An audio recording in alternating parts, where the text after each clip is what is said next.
తేనే పార్లమెంట్ సభ్యుడిగా ఎన్నికవ్వడానికి అవకాశం ఉంటుందనే మాట మీరు మర్చిపోవద్దు. మీ వల్ల 9 మంది ఎమ్మెల్యేలు అన్నారు మీరు అంటున్నారు. బట్ 9 మంది ఎమ్మెల్యేలు మీరు పార్లమెంట్ సభ్యురాలుగా గెలవడానికి మీకోసం పనిచేసినారనే విషయాన్ని మీరు మర్చిపోవద్దు. సరే ఏదేమైనప్పటికీ మీరు మళ్ళీ రెండవసారి పోటీ చేసినప్పుడు బీఆర్ఎస్ పార్టీ రెండవసారి కూడా మీకు అవకాశం ఇచ్చినప్పుడు ఓటమి పాలైనా మీ బాధ చూడలేక మా పార్టీ గౌరవ అధ్యక్షులు గౌరవనీయులు కేసీఆర్ గారు మీకు మళ్ళీ ఎమ్మెల్సీగా అవకాశం ఇచ్చినారు. ఆ మాట ఎట్లా మర్చిపోయినారు? మీకంటే సీనియర్ మొదటి నుంచి కూడా మా కేసీఆర్ గారు వెంబడి నడిచిన బోయినపల్లి వినోద్ కుమార్ గారు కూడా ఓడిపోతే వారికి కూడా ఇవ్వకుండా మీకు అవకాశం కల్పించినారు. ఎట్లా మర్చిపోయినారు మీరు?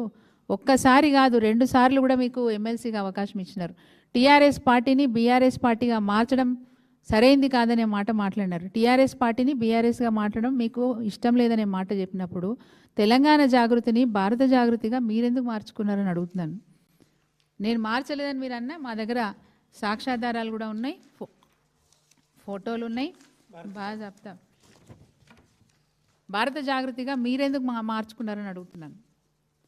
టీఆర్ఎస్ పార్టీని ఒక జాతీయ పార్టీగా మార్చాలనే ఉద్దేశంతో అలనాడు గౌరవనీయులు కేసీఆర్ గారు పార్టీ వ్యవస్థాపకులు మరి టీఆర్ఎస్ని తెలంగాణ రాష్ట్రానికి మాత్రమే పరిమితం చేయకుండా జాతీయ స్థాయికి పార్టీని పెంచాలనే ఉద్దేశంతో దేశంలో ఉన్న కొన్ని రుగ్మతల మీద పోరాటం చేయాలనే ఉద్దేశంతో భారత రాష్ట్ర సమితిగా పార్టీని మారిస్తే మీరెందుకు తెలంగాణ జాగృతిని భారత జాగృతిగా మీరు మార్చుకున్నారనే మాట మేము అడుగుతా ఉన్నాం.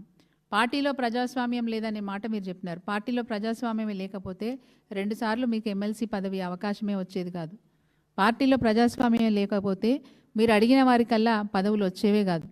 మీరు ఎంతమందికి పదవులు ఇప్పించలేదు? కేసీఆర్ గారి దగ్గర ఉన్న మీకున్న చనువుతో ఇది సరైన పద్ధతి కాదు. ఇంకొకటి మీకు తెలుసో లేదో అవినీతి గురించి మీరు మాట్లాడుతూ ఉన్నారు.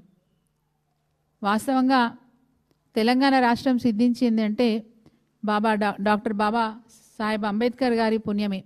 ఆర్టికల్ 3లో వారు రచించిన వెసులుబాటు వల్లనే మన తెలంగాణ రాష్ట్రాన్ని రాష్ట్రంగా సాధించుకునే అవకాశం మనకు దక్కింది. కాబట్టి ఆ మహనీయుని మర్చిపోకుండా ప్రపంచంలో ఎక్కడ లేని విధంగా అతిపెద్ద విగ్రహాన్ని మన నడిబొడ్డున హైదరాబాద్ నడిబొడ్డున అంత పెద్దగా విగ్రహాన్ని స్థాపించుకొని వారిని పూజిస్తూ ఉన్నాం. వారే మనకు మార్గదర్శకులు అని చెప్పి మేము భావిస్తూ ఉన్నాం. ఈరోజు మీరు ఆ విషయాన్ని కూడా మర్చిపోయినారు. అమరవీరులను జ్ఞాపకం చేసుకోవడానికి అతిపెద్ద అమరజ్యోతిని కూడా నడిబొడ్డున ఏర్పాటు చేసుకొని త్యాగాల పునాదుల మీద తెలంగాణ రాష్ట్రాన్ని